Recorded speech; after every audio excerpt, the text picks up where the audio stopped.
মসজিদে নববীতে হাদিসের দর্শ চলতেছিল, হাদিস পড়ানো হইতেছিল, সমস্ত মানুষ হাদিসে রসুল শুনতেছিল।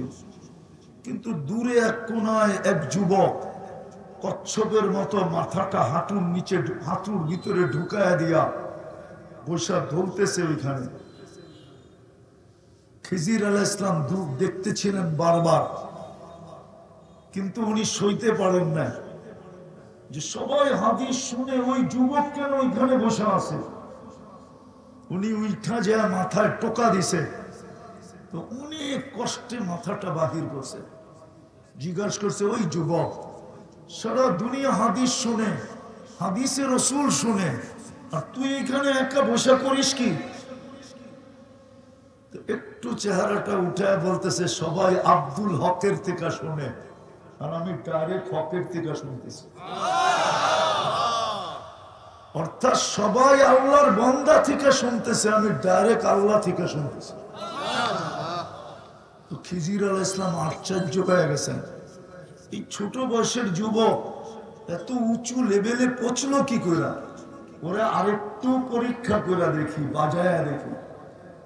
ও জবাব দিছে, আবার মাথা নিয়ে গেছে কচ্ছপের মতো হাঁটুর ভিতরে, আবার টোকা দিছে, কষ্টে বাহির করছে। বলছে, তুই যদি এত উঁচা লেভেলের হয়ে থাকিস তাহলে বলতো আমি কে? আবার মাথাটা বাহির করে বলতেছে, খিজির, খিজির, একটা চিৎকার দিব আর ল্যাংটা করে দিব।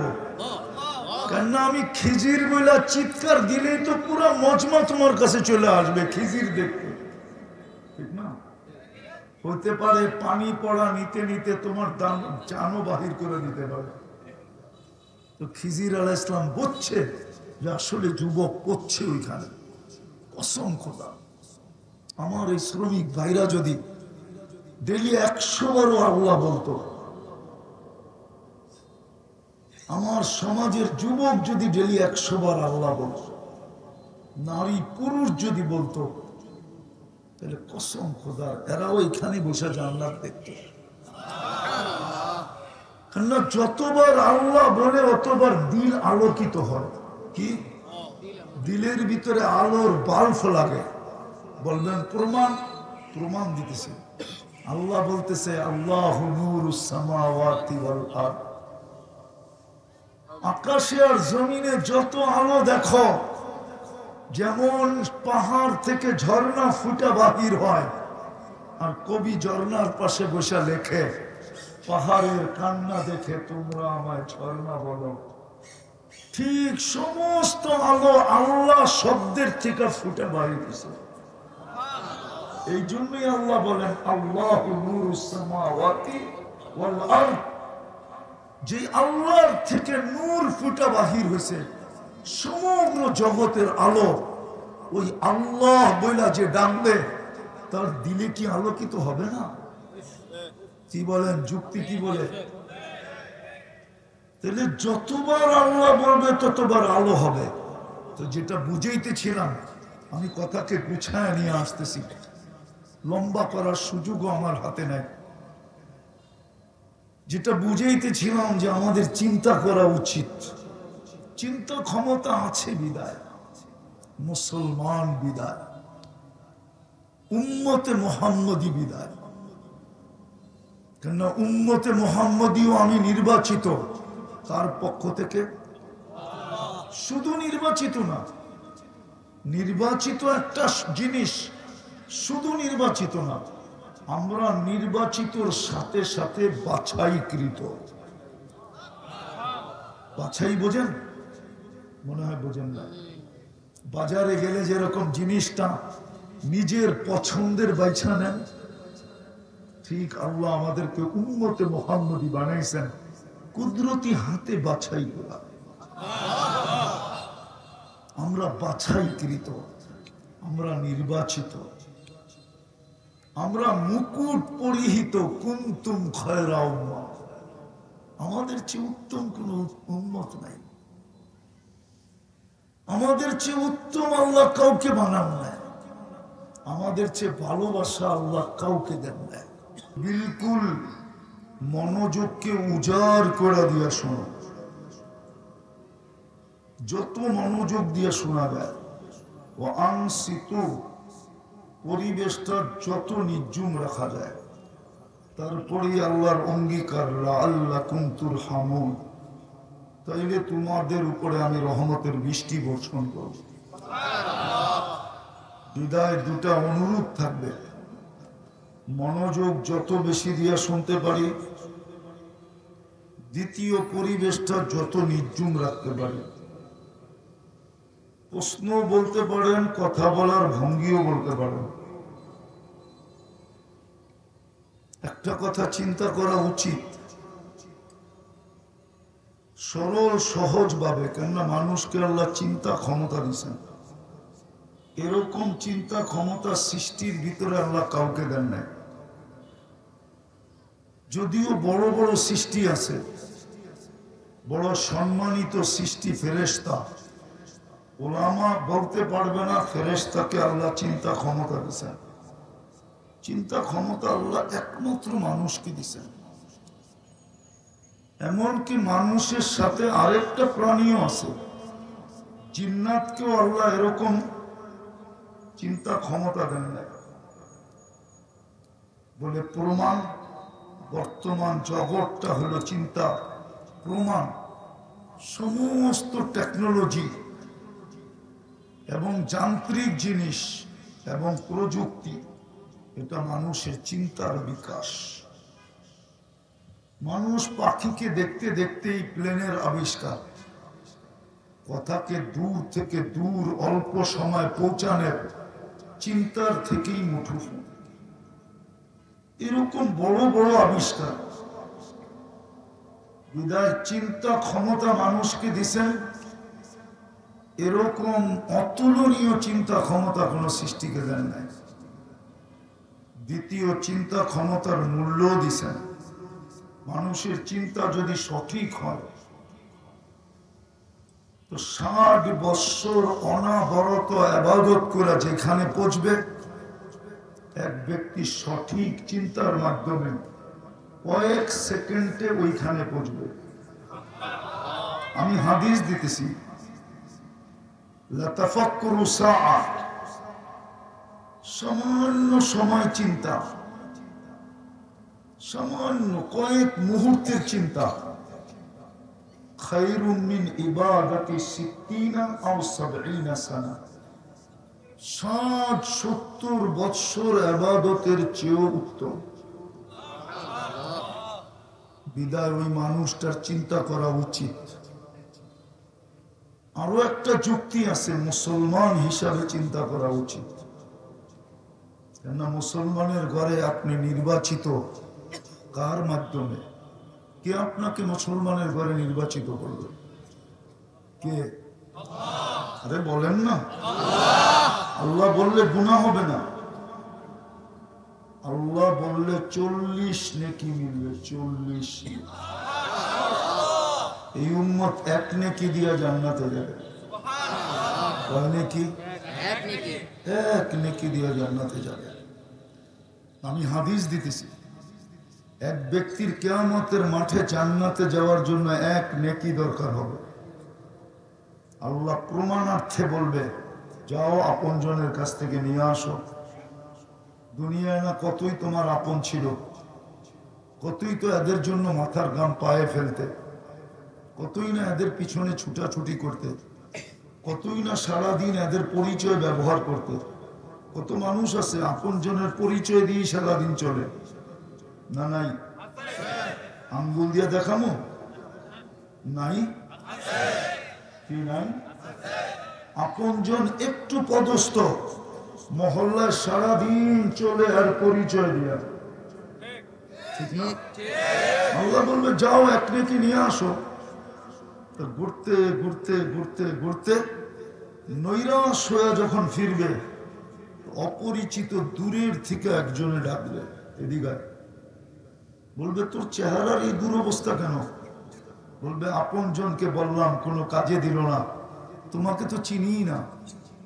বলবে, বইলা তো দেখতে পারিস, কাজে না দেয়, মনটা তো শান্ত হবে। তো জিদের ঠেলায় বলবে, অনেক সময় হয় না জিদে বলে,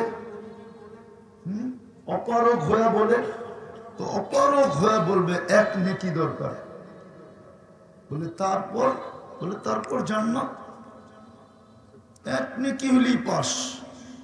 তো জ্যাবের থেকে বাহির করে দিবে, আমি তো 100 টাকার নোট বাহির করলাম, এটা এক নেকি বাহির করে দিবে। ল ও নেকি পাইতে দেরি, খুশিতে আত্মহারা হতে দেরি হবে না। ছুটতে ছুটতে আল্লাহর কাছে যাবে, যে বলবে আমার ফাইলটা বাইর করেন, কেননা জিতা গেছে না। কেননা জিতার আগে একরকম ভাব,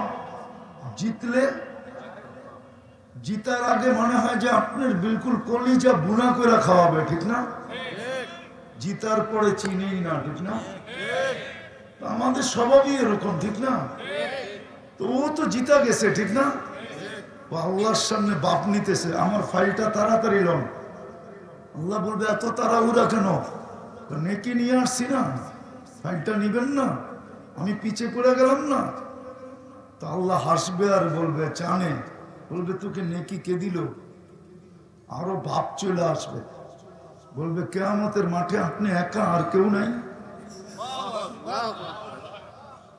আল্লাহ বলল তোকে নেকি দিল কে? যা ওকে ডেকে নিয়ে আয়। তো যা বলবে চল আল্লাহ ডাকে, তো বলবে এতক্ষণই তো ভালো ছিল, নেকিও দিছিলাম না, দূরেই দাঁড়ায় ছিলাম, নেকিও দিলাম, বিপদেও পড়লাম, এখন তো সামনে যা দাঁড়াইতে হবে। যা দাঁড়াবে আল্লাহ জিজ্ঞেস করবে, কিরে নেকি দিলি কেন? তোর ভিতরে একটা ভাব আসবে, আমার তো আসেই একটা, কি কামে লাগবো? ভাবলাম কিয়ামতের মাঠে নষ্ট করে কি লাভ, খুঁজতেছিলাম ওর মতো একজন মানুষ, পায়ে গেলাম, কাজে লাগাই দিলাম। আল্লাহ হাসবে আর বলবে আমার চেয়ে বড় দাতা হইতে চাস, তাই না? তো যে জিতা গেছে ওকে বলবে খোঁজ বিয়া দিয়া আখিকা, তোর বাইর হাত ধর আর চল দুইজনে জান্নাতে। আমি আমার চেয়ে বড় দাতা কাউকে হতে দিব না, না না না।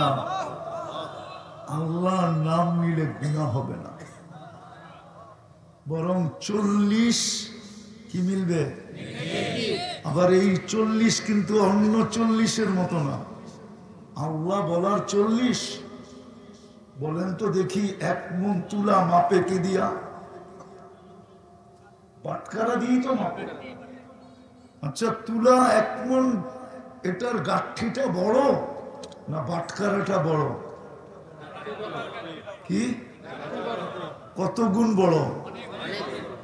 কিন্তু ওজনে ঠিক আল্লাহ বলার 40 নাকি, যদিও অন্য 40-এর সমান, সংখ্যায় সমান, কিন্তু গাঠিতে সমান না। আল্লাহ বলার 40 নেকির গাঠি অনেক বড়, এত বড় যেটা আমার ভাবনায় নাই। এতটুক বলতে পারি, মিজানের পাল্লায় সমস্ত জগৎটা রাখলে ডিমের মতো হয়ে যাবে, ডিমের মতো বড়। কিন্তু আল্লাহ বলা 40 নেকি রাখতে দেরি, পুরা পাল্লা ভরে যেতে দেরি হবে না। তৃতীয় আরেকটা যুক্তি, যতবার আল্লাহ বলবো ততবার দিলের ভিতরে আলোকিত হবে, আলোকিত। আজকে আমাদের দিলগুলো আলোকিত না। কসম খোদার, এটা শ্রমিকদের সংগঠন না? হ্যাঁ হ্যাঁ, শ্রমিকদের সংগঠন। এরা যখন সকালে ঘর থেকে হালাল রিজিকের জন্য বাহির হয়, আর বিকালে যখন ঘরে ফিরে মধ্যখানে যদি অল্প একটু কাজ করে, অল্প একটু কাজ, তাহলে কসম খোদা এরা যখন ঘরে পা দিবে এরকম নিষ্পাপ পা দিবে যেরকম তার মা তাকে এই মুহূর্তে জন্ম দিল। আজকে আমি এটাই বুঝাবো, আর কিছু বুঝাবো না, যে শ্রমিক কিভাবে নিষ্পাপ তার ঘরে ফিরে, এরকম নিষ্পাপ যেরকম তার মা তাকে এই মুহূর্ত কি দিল, জন্ম দিল। আলী রাদিয়াল্লাহু তাআলা আনহুকে জিজ্ঞাসা করছে কোথায় মরতে মন চায়? দুই জায়গায়, একটা হলো আল্লাহর রাস্তা, আরেকটা হলো হালাল রিজিক কামাইতে যায়। আফসোস আমিও বুঝাইতে পারি না, আপনারাও বুঝতে পারেন না। যেটা আমি বুঝাইতেছিলাম নিয়ে যাবো আমি ওই দিকে। এজন্য আল্লাহ বললে ভিতরে আলোকিত হবে। কি হবে? এরকম আলোকিত হবে একদিন যে এইখানে বসে জান্নাত দেখবে। বিশ্বাস হয় না? চলেন একটা কাহিনী দিয়া বুঝাই, সত্য কাহিনী। সত্য না হইলে আমি কাহিনীতে বিশ্বাস করি না। আমি কাহিনী বলতে অভ্যস্ত না, এটা সারা দুনিয়া জানে। বাস্তব যেটা এটা বলে, মসজিদে নববীতে হাদিসের দর্শ চলতেছিল, হাদিস পড়ানো হইতেছিল, সমস্ত মানুষ হাদিসে রসুল শুনতেছিল। কিন্তু দূরে এক কোনায় এক যুবক কচ্ছপের মতো মাথাটা হাঁটুর নিচে, হাঁটুর ভিতরে ঢুকায়া দিয়া বৈশা ধরতেছে। ওইখানে খিজির আলাইহিস সালাম দেখতেছিলেন বারবার, কিন্তু উনি সইতে পারেন না যে সবাই হাদিস শুনে ওই যুবক কেন ওইখানে বসে আছে। উনি উঠা যায় মাথায় টোকা দিছে, তো অনেক কষ্টে মাথাটা বাহির করছে। জিজ্ঞাসা করছে, ওই যুবক সারা দুনিয়া হাদিস শুনে, হাদিসে রসুল শুনে, আর তুই এখানে একা বসা করিস কি? একটু চেহারাটা উঠায় বলতেছে, সবাই আব্দুল হকের থেকে শুনে, আর আমি ডাইরেক্ট হকের থেকে শুনতেছি। অর্থাৎ সবাই আল্লাহর বান্দা থেকে শুনতেছে, আমি ডাইরেক্ট আল্লাহ থেকে শুনতেছি। তো খিজির আলাইহিস সালাম আশ্চর্য হয়ে গেছেন, এই ছোট বয়সের যুবক এত উঁচু লেভেলে পৌঁছলো কি করে? ওরা আরেকটু পরীক্ষা করে দেখি, বাজায়া দেখি। ও জবাব দিছে, আবার মাথা নিয়ে গেছে কচ্ছপের মতো হাঁটুর ভিতরে, আবার টোকা দিছে, কষ্টে বাহির করছে। বলছে, তুই যদি এত উঁচা লেভেলের হয়ে থাকিস তাহলে বলতো আমি কে? আবার মাথাটা বের করে বলতেছে, খিজির, খিজির। একটা চিৎকার দিব আর ল্যাংটা করে দিব, কেননা আমি খিজির বইলা চিৎকার দিলেই তো পুরো মজমা তোমার কাছে চলে আসবে খিজির দেখতে, ঠিক না?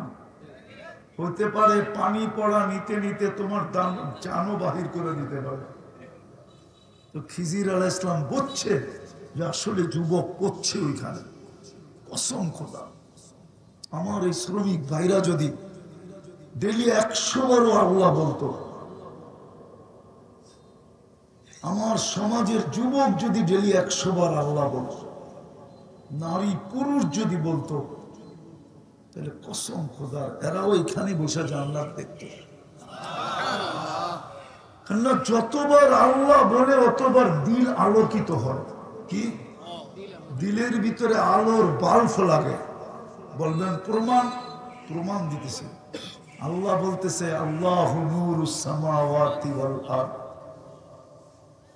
আকাশে আর জমিনে যত আলো দেখো, যেমন পাহাড় থেকে ঝর্ণা ফুটা বাহির হয়, আর কবি ঝর্ণার পাশে বসে লেখে, পাহাড়ের কান্না দেখে তোমরা আমায় ঝর্ণা বলো। ঠিক সমস্ত আলো আল্লাহ শব্দের থেকে ফুটে বাহির হয়েছে। এই জন্যই আল্লাহ বলেন আল্লাহু নূরুস সামাওয়াতি ওয়াল আরদ। যে আল্লাহর থেকে নূর ফুটা বাহির হয়েছে, সমগ্র জগতের আলো ওই আল্লাহ বইলা যে ডাকবে, তার দিলে কি আলোকিত হবে না? কি বলেন? যুক্তি কি বলে? তাহলে যতবার আল্লাহ বলবে ততবার আলো হবে। তো যেটা বুঝাইতেছিলাম, আমি কথাকে গুছায় নিয়ে আসতেছি, লম্বা করার সুযোগও আমার হাতে নাই। যেটা বুঝাইতেছিলাম যে আমাদের চিন্তা করা উচিত, চিন্তা ক্ষমতা আছে বিদায়, মুসলমান বিদায়, উম্মতে মুহাম্মদী বিদায়।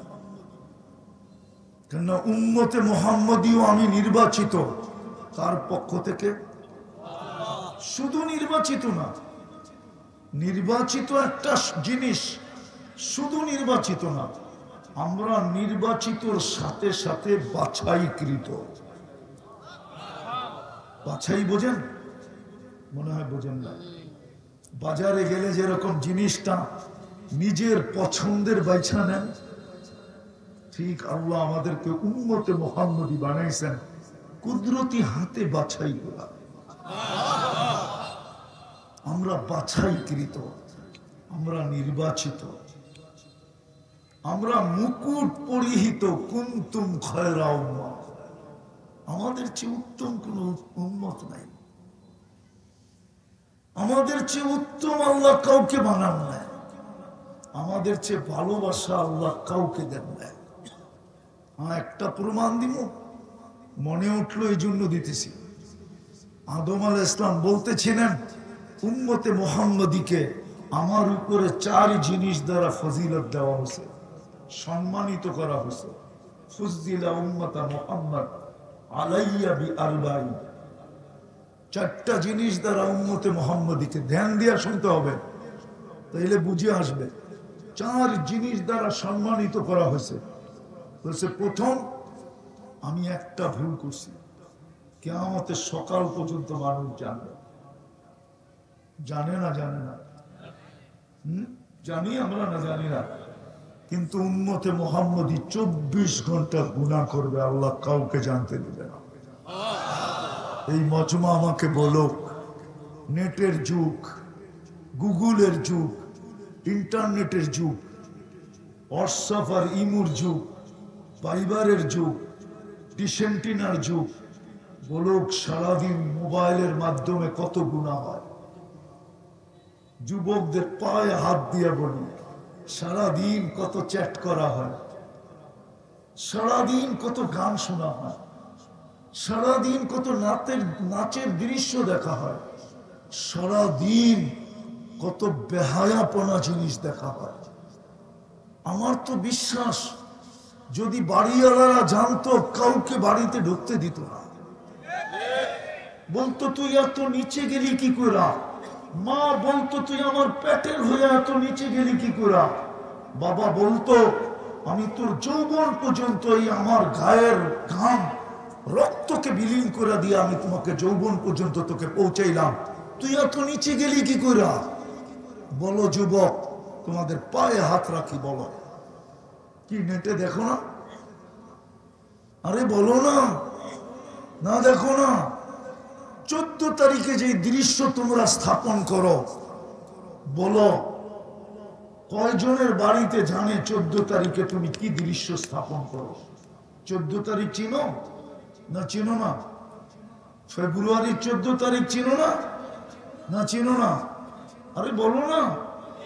31st নাইটে যে নাচানাচি করে, হায় হায়, 24 ঘন্টা গুনাহ করে, আল্লাহ কাউকে জানতে দেন না। কিন্তু একটা ভুল কিয়ামতের সকাল পর্যন্ত মানুষ জানবে, অথচ আমাদের ব্যাপারে উল্টা। আল্লাহ বলে তুই গুনাহ করতে অভ্যস্ত, আমি লুকাইতে অভ্যস্ত। তোর গুনাহ ভালো লাগে, আমার লুকাইতে ভালো লাগে। তুই গুনাহ মজা পাস, আমি লুকাইতে মজা পাই। এই জন্য তো আল্লাহ বলে আস্তরুকা ওয়ালাউ তাকশানি, আমি 24 ঘন্টা তোর সাথে লুকোচুরি খেলি, যদি তুই একবারও আমাকে ভয় পাস না। একবারও যদি ভয় পাইত, আল্লাহ যেন বুঝাইতে চায়, তাইলেও তো মনকে বুঝাইতে পারতাম। তুই তো একবারও ভয় পাস না, তুই তো কোরা চলছস তো চলছস, কোথাও থামা থামি নাই। আদম আলাইহিস ইসলাম এটাই বুঝাইতেছিলেন, আমার একটা ভুল কিয়ামতের সকাল পর্যন্ত মানুষ জানবে। উম্মতে মুহাম্মদী সারাদিন গুনাহ করবে, আল্লাহ সাত্তারি করবে, লুকাইতে থাকবে। দ্বিতীয়, আমি একটা ভুল করছি, করতে দেরি আমাকে জান্নাত থেকে বাইর করতে দেরি করে নাই, ঠিক না? ওলামা কি বলে নাই এখানে? ওলামা একটা ভুল করতে দেরি আমাকে জান্নাত থেকে বাহির করতে দেরি করে নাই। উম্মতে মুহাম্মদী সারাদিন গুনাহ করবে, জানি না আমার কথা বুঝবেন কি বুঝবেন না। সারাদিন গুনাহ করবে, রাতের 3 ভাগের 1 ভাগ অতিবাহিত। এখন আল্লাহ প্রথম আকাশে চলে আসছে, সারাদিন গুনাহ করবে আর আল্লাহ রাত্রে প্রথম আকাশে আইসা ডাকবে, হাল মিন মুস্তাগফির। তুই গুনাহ করছিস তাতে কি আসে যায়? আমি তো তোর বাড়ির ছাদে চলে আসলাম, দুনিয়ার ছাদে চলে আসলাম, আয় না, হাত উঠানা, মাফ চাইতে দেরি, আমি তোকে মাফ করতে দেরি করবো না। অথচ ডাইকা ডাইকা গুনাহ মাফ করবে, তারপরে কোথায় দিবে গুনাহ মাফ? তারপরে কোথায়? তারপরে কোথায়? উম্মতে মুহাম্মদীকে ডাইকা ডাইকা গুনাহ মাফ করাবে, মাফ করবে, তারপরে জান্নাতে ঢুকাবে। তৃতীয়, আমি একটা ভুল করছি, আমার স্ত্রীর থেকে আমাকে বিচ্ছেদ ঘটায় দিয়েছে, 100 বৎসর পরে আমাদের মিলন হয়েছে, ঠিক না? ভুল বলতেছি? 100 বৎসর পরে আমাদের মিলন। উম্মতে মুহাম্মদী সারাদিন গুনাহ করবে, রাত্রে আইসা দুইজনে এক ল্যাপের ভিতরে থাকবে। অথচ দেখা যাবে স্বামীও গুনাহ করছে, স্ত্রীও গুনাহ করছে, কিন্তু রাত্রে আইসা কোথায়? আরে রাত্রে আইসা কোথায়? আরে বলেন না কোথায়? এক ল্যাপের ভিতরে। কিন্তু আমি একটা ভুল করছি, 100 বৎসরের জন্য বিচ্ছেদ। চতুর্থ, আমি একটা ভুল করছি, কিন্তু তওবা কবুল হয়েছে কবে? কতদিন পরে? 100 বৎসর না, কিতাবে পাওয়া যায় 200 বৎসর পরে তওবা কবুল হয়েছে। উম্মতে মুহাম্মদী গুনাহ করবে, মাফও চাবে না, ওইখানে দাঁড়ায় যদি শুধু একটা চিৎকার দেয়, আল্লাহ কি করলাম, কি আল্লাহ, হায় আল্লাহ করলাম কি, হায় আল্লাহ কি করলাম, এতটুকু বলতে দেরি, আল্লাহ চিৎকার দিয়ে জবাব দিতে দেরি করবে না। আলিমা আবদি আন্না লাহু রাব্বা। আমার বন্ধুর উম্মত জানলো তার একজন আল্লাহ আছে, রব আছে, শাস্তিও দিতে পারে, মাপও দিতে পারে, মাপও করতে পারে। যাক মাপ চাকান না চাক, আল্লাহ বইলা তো ডাক দিছে, আমি মাফ করে দিলাম। ওই উম্মত আপনি, বিদায় আপনার পাবা উচিত। শেষ জায়গায় চলে আসছি, এই জন্য আরো একটা কারণ আছে, বাবা উচিত। যার কাছ থেকে আসছি তার কাছেই চলে যাবে। যার কাছ থেকে, কার কাছ থেকে আসছি? এই জন্যই তো আল্লাহ বলে, মা কুন্তা বিশ্বাই। মানুষ আজকে তোর বড় পজিশন, যুবকের যৌবনের পজিশন, নারীর নারীত্বের পজিশন, পুরুষের পুরুষত্বের পজিশন, হাটওয়ালার হাটের পজিশন, বাজারওয়ালার বাজারের পজিশন, মেইলওয়ালার মেইলের পজিশন, ফ্যাক্টরিওয়ালার ফ্যাক্টরির পজিশন, অফিসওয়ালার অফিসের পজিশন, আদালতওয়ালার আদালতের পজিশন, ক্ষেতওয়ালার ক্ষেতের পজিশন, খামারওয়ালার খামারের পজিশন। প্রত্যেক ব্যক্তি আমরা পজিশন নিয়ে দুনিয়াতে আছি, ঠিক না? কিন্তু আল্লাহ বলে, মা কুন্তা বিশ্বাই। আজকে তোর বড় পজিশন, তোর বড় পরিচয়, তোর বড় পরিচিতি, তোর বড় নাম, তোর বড় দাম, তোর বড় পোস্টার আর সস্টার, ঠিক না? আল্লাহ বলে, মা কুন্তা বিশ্বাই। একটু কি মনে পড়ে না যে তুই কিছুই ছিলি না? কুন্তা মা আম্মাহিনা, নিকৃষ্ট একটা পানির ফোঁটা ছিলি। সলবি আবি কাওয়া ইবি উম্মিক, মার সিনায় ছিলি, বাপের পেটে ছিলি, তাও এক জায়গায় ছিলি না, 2 জায়গায় ছিলি। ফা আখরাজতু, এক সিস্টেমের মাধ্যমে আমি বাহির করছি। জামাতু ফি বাতনি উম্মিক, তোর মার পেটে একত্রিত করছি। গাশাইতু ফিল গিশা, পর্দা দ্বারা আবদ্ধ করছি। ফি সালাসি যুলুমাত, 3 অন্ধকারের ভিতরে। সুম্মা রাব্বাইতু, পরে আমি প্রসেসিং করছি। মা আম্মাহিনা, নিকৃষ্ট পানি। সুম্মা দামা, আমার হাতের ছোঁয়া লাগতে দেরি, কুদরতি হাতের ছোঁয়া লাগতে দেরি, রক্তে রূপান্তরিত হতে দেরি হয় না। সুম্মা মুদগা, পরে রক্তপিণ্ড। সুম্মা ইদামা, পরে কঙ্কাল, ওয়া কাসাইতু আলাইহি লাহমা, এর উপরে গোশতের আবরণ আমি চড়ায়া দিছি, ওয়া আওহাইতু মালাকাল মুআক্কালি বিল আরহাম, রেহেমের উপরে আমি ফেরেশতা নির্ধারণ করছি, প্রতিদিন আমি মেসেজ পাঠাইছি, আম্মা সাবিলা ইয়াসসার, রাস্তাটা আস্তে আস্তে সহজ, আস্তে আস্তে প্রশস্ত করো, ও জাআলতু লাকা হানানা, তোমার জন্য মা বাবার দিলের ভিতরে আমি ভালোবাসার জাল বুনছি। কতটুকু ভালোবাসার মাত্রা ছিল, তাও আল্লাহ বলতেছে ফালা ইয়াকুল হাত্তা তাকুল, তুমি না খাইলে আমি মা বাবাকে খাইতে দেই না, ফালা ইয়ানাম হাত্তা তানাম, তুমি না ঘুমাইলে আমি মা বাবাকে ঘুমাইতেও দেই না। এতটুক ছিল ভালোবাসার মাত্রা, আমি ভালোবাসা তৈরি করছি তোমার জন্য। ফালাম্মা তাম্মাত মুদ্দাতি আশরিক, যখন তোমার সময় পুরো হয়ে গেছে, তাই পরে আমি তোমাকে ফেরেশতাকে বলছি ফাফরিশ রিশাকার রকিক, পাতলা পরে বিছায়া দাও, ফাখরাজতু আলা রিশাইর রকিক, পাতলা পরের উপর দিয়ে আমি তোমাকে বাহির করে নিয়ে আসছি। নিয়ে আসলে কি হবে, তোমার মতো নিশ্চয় কেউ ছিল না, অসহায় কেউ ছিল না। ফালা লাকা সিন্নুন তাক্তা, দাঁত তোমার ছিল না, কোত্থেকে কাটবে। ওয়ালা লাকা লিসানুন তান্তিক, জিহ্বা ছিল কিন্তু বাকশক্তি ছিল না। ওয়ালা লাকা উদুনুন তাসমা, কান ছিল, শ্রবণ শক্তি কার্যকারিতা ছিল না। ওয়ালা লাকা আইনুন তানদুর, চক্ষু ছিল, দৃষ্টি শক্তির কার্যকারিতা ছিল না। ওয়ালা লাকা আকলুন তুমাইয়িজ, মগজ ছিল, ভালো মন্দ তুমি বুঝতে না। ওয়ালা লাকা কলবুন তাতাফাক্কার, দিল ছিল, চিন্তা কি জিনিস তুমি জানতে না। ওয়ালা লাকা ইয়াদুন তাফতিশ, হাত ছিল, কর্ম তো দূরের কথা, ধরার ক্ষমতা ছিল না। ওয়ালা লাকা রিজলুন তামশি, পাও ছিল, চলার ক্ষমতা ছিল না। কুনতা সাগীরা, বড় ছোট ছিলা। কুনতা দাঈফা, বড় দুর্বল ছিলা। কুনতা জাহিলা, তুমি বড় অজ্ঞ ছিলা। কুনতা মিসকিনা, তুমি বড় নিশ্চয় ছিলা। আমি তোমাকে সাজাইছি। সাজাইতে সাজাইতে যুবককে যৌবন পর্যন্ত, নারীকে নারীত্ব পর্যন্ত, পুরুষকে পুরুষত্ব পর্যন্ত, টাকাওয়ালাকে টাকা পর্যন্ত, মেইলওয়ালাকে মেইল পর্যন্ত, ফ্যাক্টরিওয়ালাকে ফ্যাক্টরি পর্যন্ত, হাটওয়ালাকে হাট পর্যন্ত, বাজারওয়ালাকে বাজার পর্যন্ত, ক্ষেতওয়ালাকে ক্ষেত পর্যন্ত, খামারওয়ালাকে খামার পর্যন্ত, অফিসওয়ালাকে অফিস পর্যন্ত, আদালতওয়ালাকে আদালত পর্যন্ত, বাড়িওয়ালাকে বাড়ি পর্যন্ত, ঘরওয়ালাকে ঘর পর্যন্ত আমি কুদরত দিয়ে সাজায় পৌঁছায় দিয়েছি। বিদায় এখানে চিরদিন থাকা যাবে না। যার কাছ থেকে আসছি, যিনি পজিশন পর্যন্ত নিয়ে আসছেন, তার কাছে চলে যেতে হবে। ঠিক তো?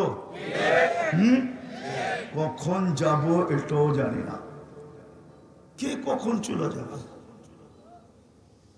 হায় হায়, কত শ্রমিকই তো এখানে পাওয়া যাবে, ঈদের বাজার করে বাড়ির দিকে ছুটছিল, কিন্তু আর ঈদ করা হয় না।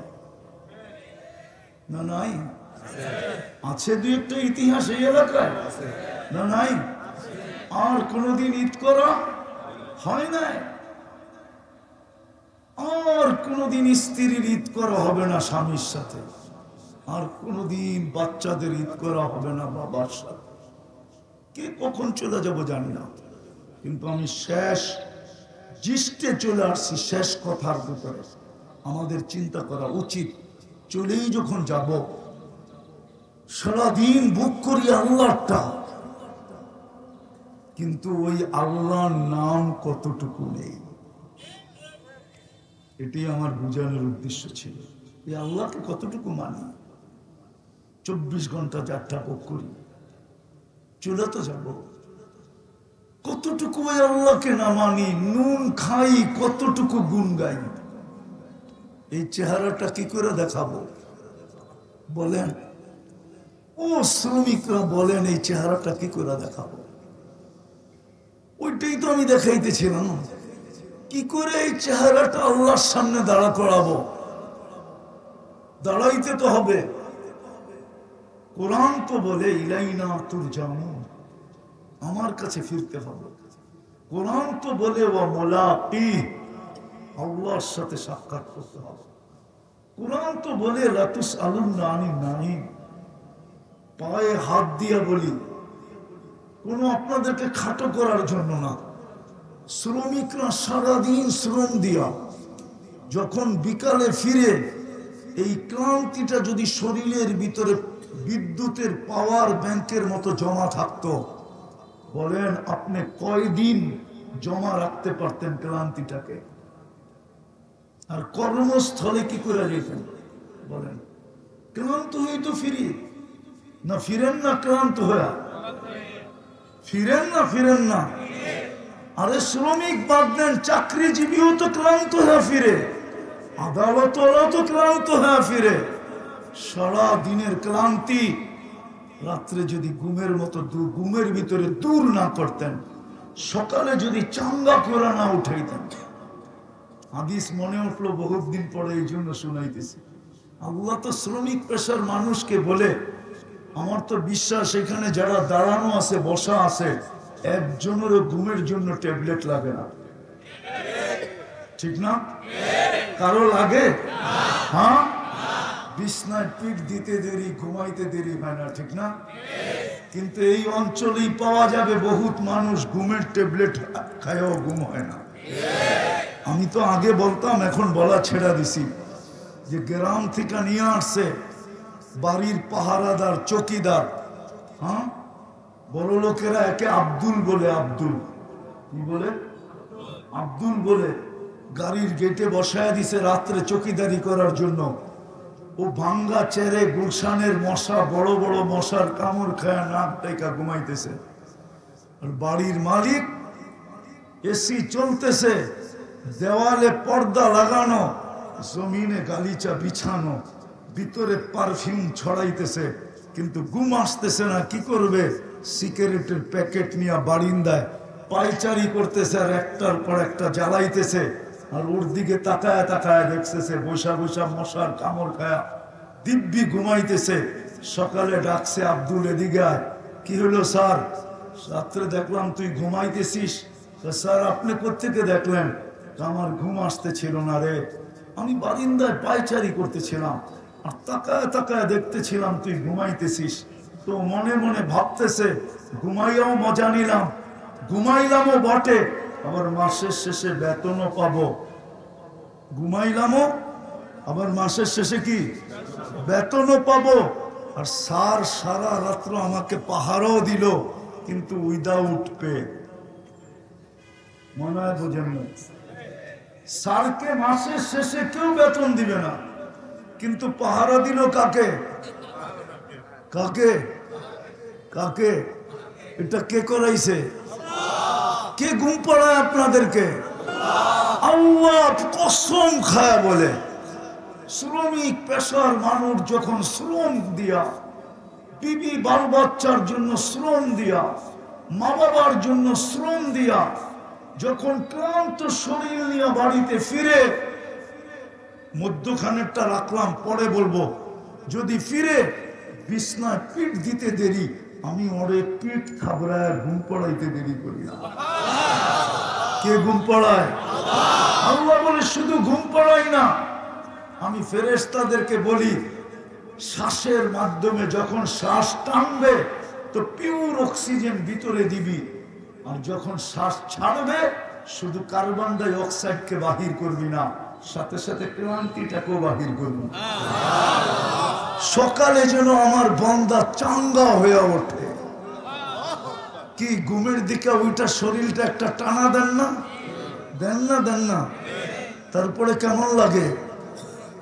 কি কালকের মতোই চাঙ্গা, ঠিক না? সত্য তো? কে করে? যে আল্লাহ এরকম করে, ওই আল্লাহকে কালকে চেহারাটা কি করে দেখাবেন বলেন? কতটুকু আল্লাহ আল্লাহ বলে, কতটুকু আল্লাহর নাম নেই, এই চেহারাটা কি করে আল্লাহকে দেখাবো কালকে? হায়, যদি শ্রমিক পেশার মানুষ শুধু দুটা কাজ করত, ইমাম তো মাতৃকুলে দিয়েই দিছিলেন, বরং তিনটা বলা যায়, তিনটা কাজ করত। খোদার কসম, ডেলি বিকালে যখন বাড়িতে পা রাখতো তো ফেরেশতা পিঠে হাত দিয়া বলতো, তুই নিষ্পাপ। ওলামা যদি হাদিস চায় তো কিতাব দেন, হাদিস খুঁজা বাড়ি করতে বলেন, লেখা আছে। হাদিস পড়া বলতেছি আমি, হাদিসে কুদসি, আল্লাহর বাণী। যদি তিনটা কাম করত, ইমান তো মাতৃকুলে দিয়েই দিছিলেন, যদি শুধু একটু ধরে রাখতো, ইমানটাকে যদি হারায় না ফেলতো। আফসোস তো আমার এখানে। আরে পয়সা আলাদা তো দুনিয়ায় পয়সা পাইল, আমরা কি পাইলাম বলেন? কি পাইলেন? কি পাইলেন? নুন আনতে পান্তা ফুরায়া যায়, পান্তা আনতে নুন ফুরায়া যায়, ঠিক না? 1 তারিখে পাইলে 25 তারিখে শেষ হয়ে যায়, ঠিক না? আরো 5 দিন দোকানওয়ালার গালি শুনে বাকি খাইতে হয়, ঠিক না? সত্য তো? একটা ছোট বাড়ির আশা তো সবার মনেই থাকে, ঠিক না? আজ পর্যন্ত কয়জনের পূরণ হলো? একটা 2 খান ইটের আশা তো সবারই থাকে, ঠিক না? আজ পর্যন্ত কয়জন শ্রমিকের পুরা হলো যে 2 খান ইটের বাড়ি? তো কি পাইলাম দুনিয়াতে?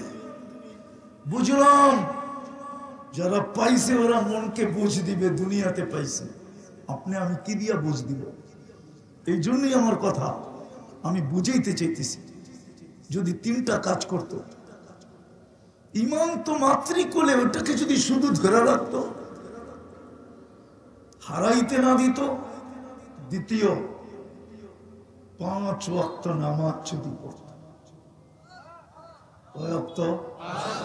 কিন্তু দেখলে তো আমার আফসোস লাগে। চলি তো এখান দিয়ে, সারা বাংলাদেশই তো ঘুরতে থাকি, সারা দুনিয়ায় তো ঘুরতে থাকি। আমি তো ছিলাম না আপনাদের স্বাধীনতার সময়। আমি তো জুলাইয়ের 18 তারিখ দেশ ছাড়ছি, আগস্টের 18 তারিখ সকাল 9টায় আমি নামছি। আবার 2-3 দিন পরে চলে গেছি। গত মাসের 22 তারিখে আমি বাংলাদেশে নামছি। আমি তো দুনিয়ায় ঘুরতে থাকি আর দেখতে থাকি। হ্যাঁ, সোচ আর চোখের পানি ঝরতে থাকে। দেখি তো এই রোডে যে যাদের জান্নাত বিলকুল হাতের মুঠায় ছিল, আপনাদের জান্নাত হাতের মুঠার কাছে, মুঠার। বিশ্বাস হয় না? চলেন একটা হাদিস দিয়ে বুঝে। হ্যাঁ, দুনিয়ায় আর কি ঐক্য জোট? ঐক্য জোট তো কিয়ামতের মাঠে হবে। হুজুররা বিশ্বাস করে না কি ঐক্য জোট আবার, ঠিক না? ফেরেশতারা যখন গরিবদেরকে ডাকবে, যেই গরিব 3 জিনিসকে কমপ্লিট করলো, এদেরকে যখন ডাকবে হিসাবের জন্য, তারা চোখ বড় বড় করে বলবে, আইয়ু হিসাবিল্লানা, কিসের হিসাব রে? তো ফেরেশতারা বলবে, আজকে হিসাবের দিন, ইয়াউমাল হিসাব। হিসাবের দিন। আবার কি হিসাব মানে? আরো চোখ বড় করবে, কিসের হিসাব? তো ফেরেশতারা বলবে, কেন হিসাব দিবে না?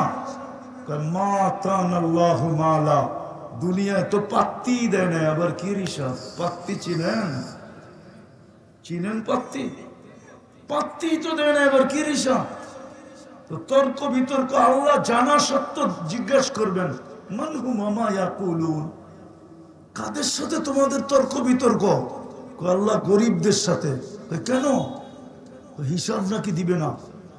কেন দিবে না? মাল বলে দেন নাই, ভিতরে অনেক জ্বালা। খালি গ্রিল দেখছে, জীবনে খাইতে পারে না। গ্রিল গ্রিল দেখছে, শুধু পিজা খালি নাম লেখাই দেখছে, জীবনে খায়া দেখে নাই। কোত্থেকে খাবে? পিজা খাইলে সংসার চলবে কোত্থেকে? ঠিক না? গ্রিল দেখছে, সিরিল দেখছে, টিক্কা দেখছে, শিক্ষা দেখছে, বিরানি দেখছে, বিরানি দেখছে। আরে দুনিয়ার কিচ্ছু ভোগ করে আসতে পারে না, দিলে বড় চালা এদের। আপনি নাকি মাল দেন না, তো আল্লাহ হাসবে আর বলবে, সাদাকু, এরা সত্য বলছে। আল্লাহ শুনায়া বলবে, লুকায়া বলবে না।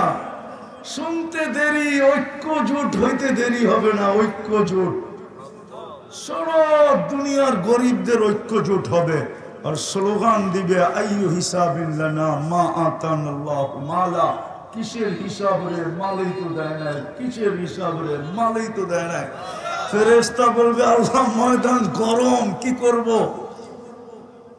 আল্লাহ বলবে, কাত্তুহুম আস্তুরুহুম, তাড়াতাড়ি ডাকো আর লুকাও। কেন আল্লাহ? সামনে যা শোনাবো ধনীরা শুনলে একটা কো যেতে দিবে না। কেননা জাকাতের কাপড় দিছে, যদিও এক দোয়ায় শেষ। জাকাতের কাপড় দিছে, যদিও 27 জন মারা গেছে। মনে আছে? নুরানি ফ্যাক্টরিতে জাকাতের কাপড় আনতে যে 27 জন পদদলিত হয়ে মারা গেছে। ধনীরা যাইতে দিবে না, বলবে আজকে বদলার দিন, কই যাও আমাদের বদলা না দিয়া। তো ফেরেশতারা লুকাবে আর ডাকবে, আল্লাহ বলবে কানে কানে বলে দাও, ইনতালিকু ইলাল জান্নাতি বিগাইরি হিসাব ওয়ালা কিতাব, তোমাদের হিসাবও নাই কিতাবও নাই, সিধা চলো জান্নাতে। আরে আরো একটা রয়ে গেছে, দুনিয়াওয়ালা খাইছে, আমরা খালি দেখছি, ঠিক না? আল্লাহ বলবে তামাত্তাউ খামসুমিয়াতি আম, 500 বছর তোমরা জান্নাতেরটা খাবে। আমি ধনীদেরকে ওয়েটিং রুমে বসায় রাখবো। ওয়েটিং রুম চিনেন? অপেক্ষার রুমে বসায় রাখবে, আর সামনে কাজ দেওয়া থাকবে, দেখবে এরা।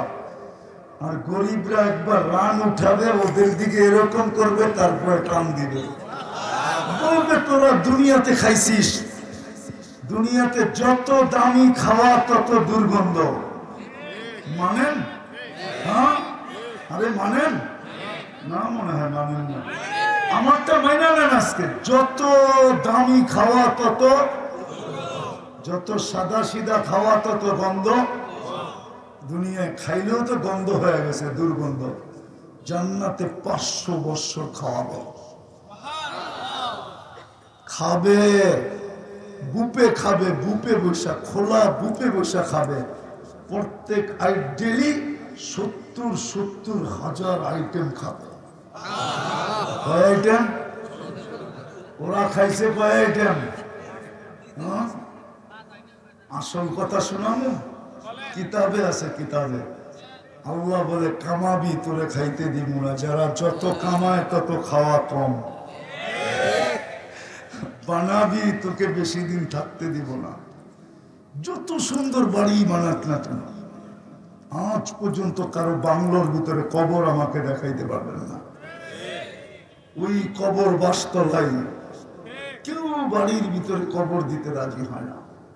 তৃতীয় আল্লাহ কয় যত জমাবি সুইস ব্যাংকে তোকে ভোগ করতে দিব না, না, না, না। এটাই সত্য। তারপরও 500 বছর বসা।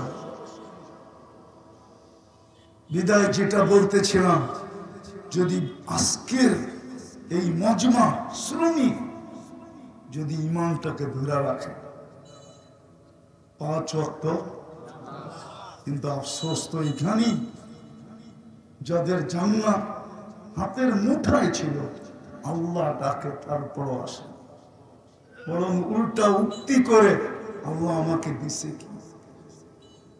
ও যুবক, ও শ্রমিক, পেশার মানুষ, রব্বে কাবার কসম, আপনি উন্নত পরিবেশে থাকেন না গুলশানওয়ালারা থাকে? আপনি উন্নত পরিবেশে থাকেন না বনানীওয়ালারা থাকে? আপনি উন্নত পরিবেশে থাকেন না বাড়িদারওয়ালারা থাকে? আপনি উন্নত পরিবেশে থাকেন না মিন্টু রোডওয়ালারা থাকে? আপনি উন্নত পরিবেশে থাকেন না ধানমন্ডিওয়ালারা উন্নত পরিবেশে থাকে? হ্যাঁ, রব্বে কাবার কসম, ওর গায়ে বৃষ্টি পড়তে দেরি, ওর ঠান্ডা লাগতে দেরি হয় না। আপনি তো সারাদিন ব্যাঙের মতো ভিজেন, আজ পর্যন্ত তো একবারও সর্দি লাগলো না। বোঝা গেল আপনার শরীরে অ্যান্টিবডি ওর চেয়ে বেশি, ওর গায়ে অ্যান্টিবডি কম, আপনার গায়ে বেশি। আপনি বলেনও ব্যাঙের আবার সর্দি কিসের, ঠিক না? হ্যাঁ, সত্য তো, প্রমাণ দিব। তাহলে একটু পিছনে যেতে হবে। 2020 যখন করোনা চলতেছিল, লকডাউন চলতেছিল, তখন আমাদের তেজগাঁও বস্তিতে জরিপ চালায়া দেখা হয়েছে, তেজগাঁও বস্তিতে সবার গায়ে অ্যান্টিবডি ছিল, রোগ প্রতিরোধ ক্ষমতা ছিল 75%, আর গুলশানওয়ালাদের ছিল 65%। বেশি কাদের? কাদের? কিন্তু যুক্তি কি বলে? যুক্তি কি বলে? গুলশানওয়ালাদের, ঠিক না? বাড়ি, গাড়ি, বাংলো সাংলো পরিবেশ সবই তো ওর অনুকূলে, ঠিক না? কিন্তু তারপরে ওর অ্যান্টিবডি কম কেন? আফসোস এইখানেই তো আমার, যে আল্লাহ ডাকে তারপরে তো এরা আসে না। কয়জন নামাজ পড়তে আসে? কে ডাকে? কে ডাকে? কে ডাকে? শুধু আল্লাহ ডাকলে তো মনকে বুঝাইতে পারতাম, শুধু আল্লাহ তো ডাকে না। আল্লাহর সাথে সাথে তো রহমানও ডাকে, রহিমও ডাকে, মালিকও ডাকে, কুদ্দুসও ডাকে, সালামও ডাকে, মুমিনও ডাকে, মুহাইমিনও ডাকে, আজিজও ডাকে, জব্বারও ডাকে, মুতাকাব্বিরুল খালিকুল বারিউল মুসাব্বিরুল গফফারুল গফফারুল ওয়াহ্হাবুর রাজ্জাকুল ফাত্তাহুল আলিমুল কাবিদুল বাসিতুল খাফিদুর রাফিউল মুইজ্জুল মুদিল্লুস সামিউল বাসীরুল হাকামুল আদলুল লতীফুল খবীরুল হালিমুল আযীমুল গফুরুশ শাকুরুল আলিয়ুল কবীরুল হাফিজুল মুকিতুল হাসিবুল জলিলুল করিমুর রকিবুল মুজিবুল ওয়াসি আল হাকিমুল ওয়াদুদুল মজিদুল বাঈতুশ শহীদুল হকুল ওয়াকিলুল কবিয়্যুল মতিনুল ওয়ালিয়ুল হামিদুল মুহসি আল মুবদি আল মুঈদ আল মুহয়ি আল মুমীত আল হাইয়্যু আল কাইয়্যুম আল ওয়াজিদ আল মাজিদ আল ওয়াহিদ আল আহাদ আস সামাদ আল কাদির আল মুক্তাদির আল মুকদ্দম আল মুআক্খার আল আউয়াল ওয়াল আখির আল যাহির ওয়াল বাতিন আল ওয়ালি আল মুতাওয়ালি আল বাররু তাওয়াব আল মুনতাকিম আল আফু আল রাউফ মালিক আল মুলক যাল জালালি ওয়াল ইকরাম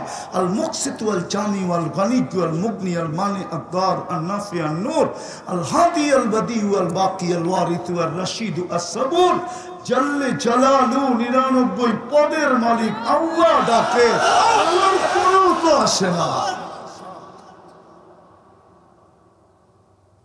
শ্রমিক পেশার মানুষকে তো জান্নাতের চাবি দিতে ডাকে। প্রথমটা ঈমান ছিল, শুধু ধইরা রাখা আবেদন ছিল। দ্বিতীয়টা ছিল নামাজ পড়া, তৃতীয়টা ছিল রোজা রাখা, হজ আর যাকাত তো নাই। হায় হায় হায়, কিন্তু আফসোস আফসোস, মনে হয় যেন আমার সমাজের শ্রমিক পেশার মানুষগুলোই আল্লাহর থেকে দূরে বেশি। পায়ে হাত দিয়া বলি, আমার কথা শেষ। আসেন, যদি বুঝে আইসা থাকে চলে যেতে হবে আল্লাহর কাছে, এই চেহারা দেখাইতে হবে। এক একটা নিয়ামত আল্লাহ জিজ্ঞাসা করবে আর হিসাব কিতাব দিতে হবে। আলহামদুলিল্লাহ সুম্মা আলহামদুলিল্লাহ। একটা দেখায় শেষ করতেছি, ধনাঢ্য ব্যক্তিরা যেই সমস্ত রোগে আক্রান্ত, আলহামদুলিল্লাহ গরিবরা খুব কম মাত্রায় ওই রোগে আক্রান্ত, ঠিক না? বড় বড় হাসপাতালগুলো কি আপনাদেরকে দিয়ে চলে? করোনার সময়ও তো আপনারা হাসপাতালে যান নাই, গেছেন? হ্যাঁ, আপনাদের দৌড় কতটুক পর্যন্ত? ফার্মেসিতে যান আর যা বলেন কেমন কেমন জানি লাগে, ও 2টা ট্যাবলেট দিয়া দেয়, 10 টাকা রাইখা দেয়, খাইয়া পরের দিন চাঙ্গা। কি আপনাকে চাঙ্গা করলো? কে? ওই আল্লাহকে মুখটা কি করে দেখা দেয় যদি 3টা জিনিস না করতে পারেন?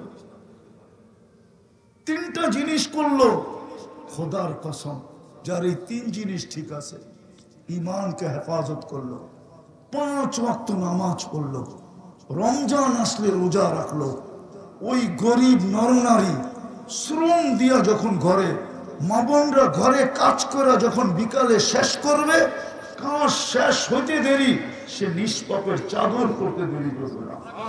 পুরুষ ঘরে পা রাখতে দেরি, সে নিষ্পাপ হইতে দেরি হবে না। পারবেন? পারবেন 3টা? কিন্তু সাথে সাথে আরেকটাও করতে হবে, আজকে অতীতের থেকে, মনের থেকে অতীতের জন্য তওবা করতে হবে। পারবেন? পাক্কা? তাইলে বইলা দেন, আল্লাহ প্রথম আকাশে ডাকতেছে, বইলা দেন আল্লাহ অতীত থেকে তওবা করলাম, আপনি আমাদের তওবা কবুল করেন। আরে বলেন না, আমাদের তওবা কবুল করেন, আমাদের গুনাহ মাফ করে দেন। আল্লাহ আমরা 3 জিনিসকে হেফাজত করব। নামাজ, আজকের থেকে নামাজ ছাড়বেন না তো?